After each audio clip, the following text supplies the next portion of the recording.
Hello guys, இன்னைக்கு நம்ம பார்க்க போகிறது player who can't level up episode 13 தான். ஸோ வீடியோக்குள்ளே போகிறதுக்கு முன்னாடி எல்லாருமே ஒரே ஒரு லைக் ஒண்டி போட்டுருங்க. அதே மாதிரி இப்போ தான் நம்ம சேனலுக்கு வரீங்களா, சப்ஸ்கிரைப் பண்ணி பெல் ஐக்கன் அழுத்தி வச்சுக்கோங்க. சரி வாங்க, நம்ம டைம் மிஸ் பண்ணாமல் எப்பிக்குள்ளே போகலாம். எப்பிக்கோட ஆரம்பத்திலேயே இந்த இடத்துல ஒரு கேட் உருவாயிருக்கும். அதுவும் ஒரு ஈகோ அப்படின்னு நம்மளுக்கு தெரிய வந்திருக்கும். அந்த கேட்டில் ஒரு விஷயம் அங்கே ஷோ ஆகுது, கன்ஃபார்ம் லிங்க்னு. அப்போனா இந்த கேட்டு வந்து ஒரு ஈகோவா நான் சுத்தமாக எதிர்பார்க்கல. இருந்தாலும் இதையும் என்னோட ஈகோவா மாற்ற முடியுமா?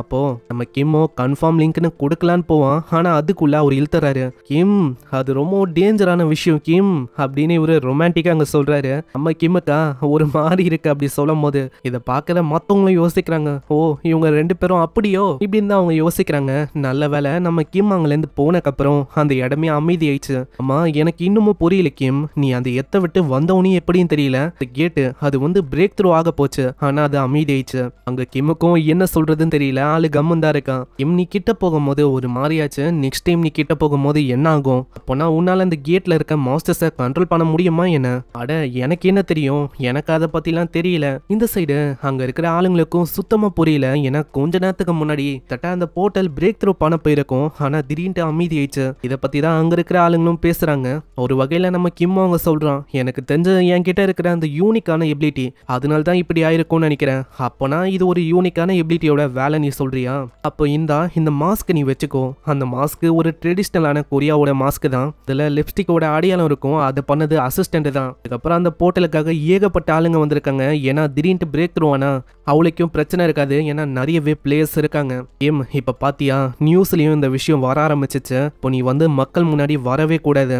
அதுக்கு தானே நீங்க மாஸ்க கொடுத்துருக்கீங்க. என்ன ஒண்ணு, மாஸ்க் தான் ரொம்ப கேவலமா இருக்கு, இதுல லிப்டிக் வேற இருக்கு. என்ன இது? அட அது உனக்கு அழகா தெரியலையா என்ன? ரொம்ப கியூட்டா இல்லையா?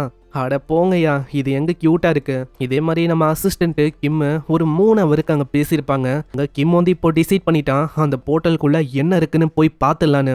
அசோசியேஷன் வர இதுக்காக வந்திருக்குமா? ஆனா நம்ம கிம்முக்கு அங்க உள்ள போறதுக்கு அலௌடு இருக்கு. நான் அவன் தான் இப்போ ஒரு மிஷினரியா இருக்கான்ல. அங்க அசிஸ்டன்ட்டோ எதுக்கோ கேட்கறாரு. ஆமா உண்மையிலேயே நீ தனியா தான் உள்ள போக போறியா? எனக்கு தெரிஞ்ச என்னோட யூனிக்கான எபிலிட்டியோட ஏதோ ஒரு வகையில இது கனெக்ட் ஆயிருக்கு.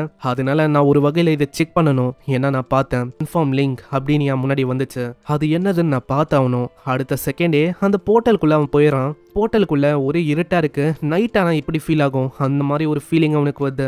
போகும்போதே சொல்றான், எனக்கு தெரியல, நான் ஈகோவை சூஸ் பண்ணும் போது ஜஸ்ட் அவங்களுக்கு பேரை தான் கொடுக்கணும். அது அவங்களுக்கு பிடிச்சு போயிட்டா அவ்வளவுதான், அவங்க எனக்கான ஈகோவா மாறிடுவாங்க. ஆனா இந்த கேட் வந்து ஒரு டிஃப்ரெண்டான ஈகோன்னு நினைக்கிறேன். நான் வந்து இப்போ என்ன பண்றது, எனக்கு ஒண்ணுமே புரியல.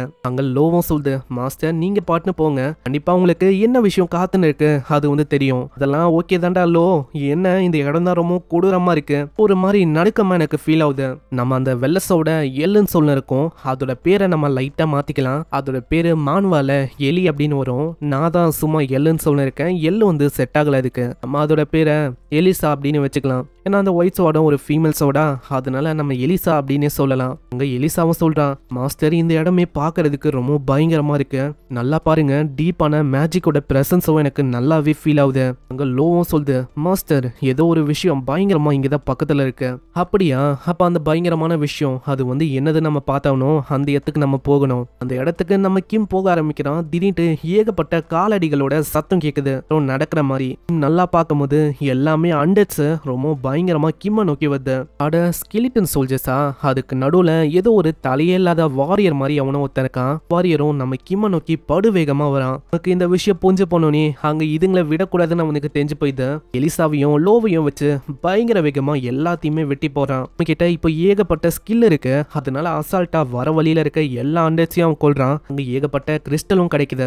கடைசியா தலையே இல்லாத அந்த வாரியரும் இருப்பான். அவனோட கதையும் ஒரே அடியில முடிக்கிறான். இடத்துல எல்லாரோட கதையும் முடிச்சக்கப்புறம் ஒரு எத்துக்கு வரான். அது ரொம்ப மர்மமா இருக்கு, ஒரு கிரேவியார்டு. அங்க லோவும் சொல்லுது, மாஸ்டர் நீங்க கொஞ்சம் ஜாக்கிரதையா இருக்கணும். என்னன்னு தெரியல, இந்த இடத்துல ஒரு வித்தியாசமான ஃபீலிங் எனக்கு வருது. ஆமா லோ, நீ சொல்றது கரெக்ட் தான். இந்த இடத்துல அதுக்காக தான் அவ்வளவு ஸ்கெலிட்டனை அங்க பாதுகாப்புக்கு வச்சிருந்தாங்களோ? கண்டிப்பா அந்த தலையில்லாத அந்த மாஸ்டர் அது வந்து வந்து ஒரு மிட் லெவலான பாஸ்ன்னு நினைக்கிறேன். நான் வந்து பார்த்த வரைக்கும் அது அந்த அளவுக்கு ஸ்ட்ராங் இல்ல, கொஞ்சம் அது வீக் தான். ஆனா இப்பதான் உண்மையான விஷயமே ஆரம்பிக்க போகுதுன்னு நினைக்கிறேன். கொஞ்சம் தூரம் வந்தோடனே ஒரு பெரிய காஃபின் இருக்கு, அதுவும் தன்னால அங்க திறக்குது. அங்க லோவும் சொல்லுது, மாஸ்டர் நீங்க வந்து கொஞ்சம் ஜாக்கிரதையா இருக்கணும். நான் அந்த தலையில்லாத அந்த சோல்ஜர் அவனை விடவும் யாரோ ஒருத்தங்க ரொம்ப பவர்ஃபுல்லா இருக்காங்க, அவனோட பிரசன்ஸை என்னால ஃபீல் பண்ண முடியுது. இதனால நம்ம கிம் அங்க தயாராகுறான். இந்த இடத்துல யாரோ ஒருத்தங்களோட கையை காட்டுறாங்க, அதுவும் எலும்பா இருக்கு. நம்மளுக்கு தெரியுது அது ஒரு லிச். மாஸ்டர் எனக்கு தெரிஞ்சு இந்த லிச் இருக்குல்ல, இதுதான் இந்த கேட்டோட பாஸ்ன்னு நினைக்கிறேன். ஆமா, யாரு என்ன எழுப்புனா? நீதானா? எனக்கு தெரிஞ்ச வரைக்கும் இதை பார்க்கும் போதே புரியுது, இது மற்ற கேட்ஸை விடவும் ரொம்ப டிஃபிகல்ட்டான லெவலில் இருக்க ஒரு கேட்டுன்னு நினைக்கிறேன். அதோட பவர் லெவல் அது வந்து ரொம்ப அதிகமாக எனக்கு தெரியுது. ஏன்னா இது ஒரு லிச்சு, அதாவது ஒரு அன்டெட் கிங். அங்கே லிச்சும் சொல்லுது, ஆமா நீ தான் ஆசைப்படுறியோ என்னோட மாஸ்டரா மாறணும்னு. இதை கேட்குற நம்ம கிம் அங்கே ரொம்ப ஷாக் ஆகுறான். ஏன்னா சுத்தமாக நம்ம கிம் எதிர்பார்க்கல. ஏன்னா ஒரு மாஸ்டரால பேசவே முடியாது. முக்கியமாக இது வரைக்கும் அவன் என்கவுண்டர் பண்ண ஒரு பாஸ் மாஸ்டரும் எதுவும் பேசியிருக்காது. முதல் முறையா இந்த லிச்சு இது வந்து பேசுது. ஆமா, எப்படி உன்னால பேச முடியுது? லிச்சோ சொல்லுது, நான் உன்கிட்ட திரும்ப ஒரு முறை கேட்கிறேன், நீதானே அது? நீதான் என்னோட மாஸ்டரா மாறணும் அப்படின்னு ஆசைப்படுறியா? நம்ம கிமுக்கு ஒரு வகையில அந்த வாய்ஸ் சிஸ்டமோட வாய்ஸ் மாதிரி அங்க ரெக்கக்னைஸ் ஆகும். அதனால ஆளுக்கு புரியல, என்ன இது கேட் கீப்பரோட வாய்ஸ் வந்து சிஸ்டம்ல இருந்து வர வாய்ஸ் மாதிரியே இருக்குன்னு. அங்க கிம் வந்து கத்துறான், ஆமா நான் தான் இந்த கேட்டோட அந்த மாஸ்டரா மாற வந்திருக்கவன். அப்படியா? அப்போனா நீ வந்து மாஸ்டரா மாற வந்திருக்கனா?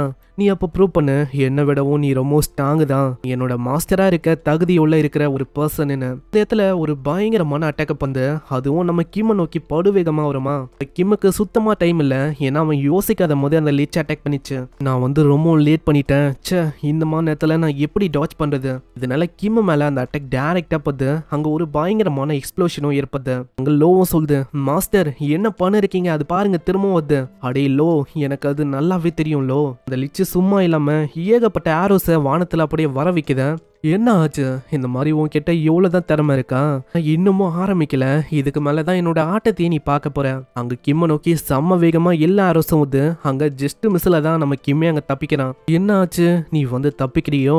ஆனா நான் வந்து இதுக்கு மேலேயும் உன்னை விட மாட்டேன். அந்த இடத்துல ஓடும் போது நம்ம லோ கிட்டே அவன் சொல்றான், லோ இப்ப நான் உன்னதான் நம்பி இருக்கேன். அட என்ன சொல்ல இருக்கேன், என்ன நம்பி இருக்கேன்னா கவலைப்படாத, உன்னை வச்சுதான் அந்த லிச் நான் நெருங்க போறேன். அட இரு, என்ன சொல்ல இருக்க? ஆனா அதுக்குள்ள கிம் படுவேகமா அங்க ஸ்மோக் கிரனேடா போறான். ஒரு புகை மூட்டமாயிடுமா. இதை ஒரு வாய்ப்பா வச்சு நம்ம லோ வாங்க தூக்கி அடிக்கிறான். மாஸ்டர் ஏன் என்ன தூக்கி அச்சிங்க? என்ன மன்னிச்சிரு லோ, ஆனா எனக்கு வர வழி தெரியல. அது எல்லாம் இருக்கட்டும், இப்படி சொல்லும் போது ஏன் நீங்க ஸ்மைல் பண்றீங்க? அப்படியே அங்க லோ வச்சு படுவேகமா அவன் குதிக்கிறான். லிச் இதை பார்த்திருக்காது, இதை ஒரு வாய்ப்பா வச்சு அவன் தாக்குறான். என்ன ஆச்சு? உன்னால எவ்வளவுதான் பண்ண முடியுமா? உன்னால எவ்வளவுதான் பண்ண முடியும்னா கண்டிப்பா இது வந்து போதுமா இருக்காது என்னோட மாஸ்டரா மாறதுக்கு. கிம் ஒரு அட்டாக் பண்ணிருப்பான், அதுவும் கரெக்டா அந்த லிச்சோட நெஞ்சு கிட்ட விழுந்திருக்கும். அந்த லிச்சு பதில் தாக்குதல் பண்ண நம்ம ஹீரோ அப்படி அங்க தள்ளி போய் விழுறான். நீ வந்து ஏன் மேலேயே காயத்தை உருவாக்கிட்ட, அதனால நான் உன்னை விடுற மாதிரி இல்ல, இன்னைக்கே உன்னை வந்து நான் முடிக்க போறேன். நம்ம கிம்மு மேல ஏகப்பட்ட ஆரோஸா வந்து நிக்குதேன். அங்க ஒன்னு இல்ல ரெண்டு இல்ல, கிட்டத்தட்ட லட்சத்துக்கும் மேல நிறைய ஆரோஸ் அப்படி நிக்குது. அடைச்ச இந்த மாநிலத்துல நான் என்ன பண்றது அப்படின்னால யோசிக்கிறான். இங்கே இந்த எபிசோட முடியுது. ஸோ வீடியோக்கு ஒரே ஒரு லைக்கை போட்டுருங்க, ஏன்னா அப்போதான் நிறைய பேருக்கு இன்னமும் ரெக்கமெண்ட் ஆகும். லிச்சை கூட நம்ம ஹீரோவால ஜெயிக்க முடியுமா, இந்த லிச்சை நம்ம ஹீரோ கான்டாக்ட் போடுவானா, எல்லாத்துக்கான பதிலும் நெக்ஸ்ட் எபிசோட்ல நம்மளுக்கு தெரியும். ஸோ வீடியோவை மறக்காம ஒரே ஒரு லைக்கை போட்டுருங்க. ஒரு வீடியோவை நீங்க பாக்குறீங்கன்னா கமெண்ட் பண்றீங்க, ஏன்னா அப்போதான் நிறைய பேருக்கு இன்னமும் ரெக்கமெண்ட் ஆகும். ஸோ நான் உங்களை அடுத்த எபிசோட்ல சந்திக்கிறேன். தேங்க்யூ ஃபார் வாட்சிங். சைனரா.